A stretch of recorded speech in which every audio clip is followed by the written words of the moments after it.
Hey, what's up guys, Rev here. I'm sure if you've been around the medium long enough, you've probably seen the same tired debate rear its ugly head from time to time. That debate claims that anime has a sexism problem or a misogyny problem, or some variation of those related themes.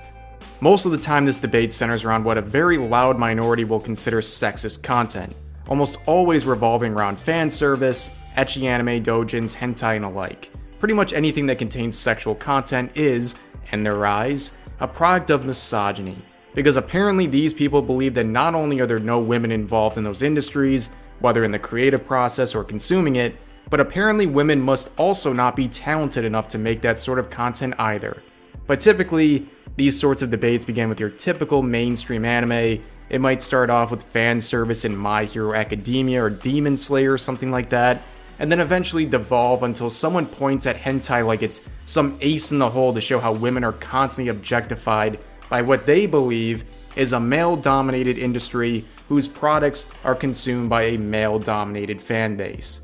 These arguments have been defeated time and time again, but like cockroaches, they just never seem to die. So today, we're going to look at this exact problem. We're going to begin with a reply to a series of related threads that essentially called all anime fans pedophiles by default, which I don't have time for today. But the reply we're going to focus on will point out what they believe is the exploitation of women in anime and hentai by who else but by the sole efforts of men. And after that, we'll look at a related article that I happened to stumble upon in my research for today that is just, it's perfect. It's toxic Zoomer culture in a nutshell. An embarrassing article that is right on point with today's topic, and trust me, you don't want to miss it. So like I said, we're going to start today with a reply to a much larger thread that was a complete nuclear wasteland, a place where apparently all brain cells had gone to die, but we're going to focus on this quote right here that got many people talking. Anime is so misogynistic most of the time. It is really gross. I think part of it is because women characters are just so often objectified and fetishized. It is probably the influence of pornographic anime, hentai porn, ruins everything. Also, hentai misogyny. So in a nutshell, this is the same argument raised by what I will loosely call feminists on social media. It's that anime and manga is already misogynistic in many ways, but this problem is accelerated by the male-dominated hentai industry that reinforces objectification of women. So this is one of those rare times where I'm gonna have to employ the source called "just trust me" on this. But it is a widely known fact that hentai, ero manga doujins, and similar mediums all have significant female representation among their staff, writers, artists, voice actors, and alike. And believe me, many people have tried to quantify this already, but it's very difficult to quantify the true number of females in the industry because many use gender-neutral pen names to protect their identity. In fact, some of the biggest and most respected artists in that field are indeed women. I mean, who else would know how to depict the body of a woman better than a woman, right? And this fact is something that absolutely boggles the mind of people who complain about the sexualization they believe drives this content. So much so that they opt just to not believe it. But what is even more hard to comprehend for these people is that a very large portion of people who consume hentai and alike are women. It shatters the minds of these crazies. But women can be degenerates too. I know, shocking, right? But really, how surprising is it to anyone that women consume porn just like men? I mean, just look at the Hub results from 2018. It's the third highest searched term among female users, the same position as its male counterparts. And even outside of hentai, women consume ecchi anime just like men do. Proof of this can be found with the anime adaptation of Redo of Healer.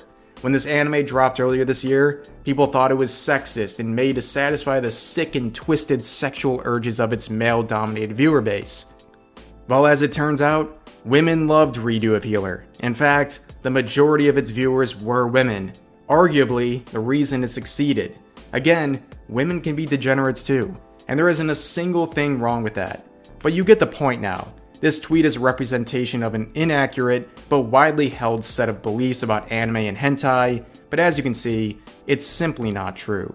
Ironically, the people wanting to protect the fair maidens are the ones repressing the sexual interests of women and erasing their presence within the industry as well.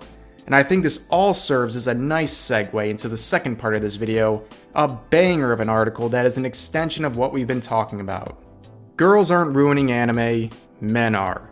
And then below the title we see what is the equivalent of a soy jack meme in an attempt to denigrate and generalize your opposition instead of using actual arguments. But let's see, maybe this article will prove us all wrong. Let's give it a chance, shall we?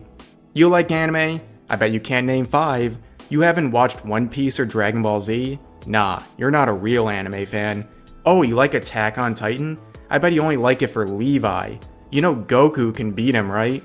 These are only some of the examples of things male weebs say to girls who like anime, as I've seen often on TikTok.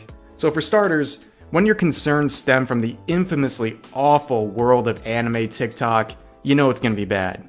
But all of those things, said by elitists, is something that is gender neutral. It's not just women who deal with annoying comments like that, which, who really cares anyways? Like what you like, you shouldn't be pressed by what some weirdo wants to tell you otherwise on the internet, especially anime TikTok. The problem is that these men believe that girls only watch anime because they're attracted to the male characters. And in their minds, because we're watching anime to thirst over animated men, that means girls are now ruining anime. Like, how they ruin everything else, right? This is possibly one of the funniest things I've ever read. Nobody, and trust me, nobody is saying that. And it's a nice juxtaposition to the argument we addressed in the first part of this video. There is a very real and widely shared sentiment that men only watch anime for fan service and the sexualization of female characters. There's no flip side. Nobody says that women only watch for attractive male characters. At the very least, a very tiny minority of people say that. Which again, just like how women are watching shows like Redo of Healer, men are watching shows like Free with male-dominated casts too. They go on to say, I admit a huge reason why I like these anime shows so much is because I fall in love with the characters. All the anime men I have liked, I didn't like them because they were hot, but because I watched them grow. Currently I'm crushing on Shigaraki from My Hero Academia. My god, it makes so much sense. But all jokes aside, cool.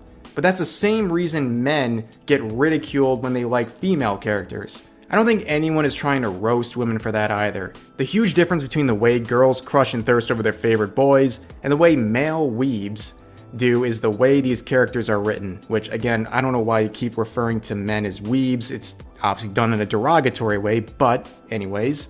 Anime women often aren't well written. As much as I love Naruto, it's a huge example of this. Sakura, the main girl, is pretty, but annoying. Her whole personality was being pretty, loving Sasuke and relying on the boys to save her. Again, a huge sweeping generalization of all female characters in anime, essentially saying they're all poorly written, even if they're written by women. But the same supposed incompetence who can't write female characters can somehow still write the male characters well that you admit to fawning over. She's literally like the person that says they read Playboy for the periodicals and not the tits. I mean, come on. And the article goes on and on like that, but you get the point.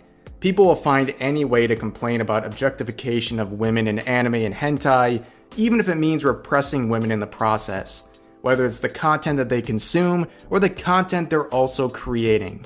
But that's gonna do it for this video. If you made it this far, I appreciate you spending the time to trudge through this with me. I hope you all enjoyed, and I'll see you guys next time.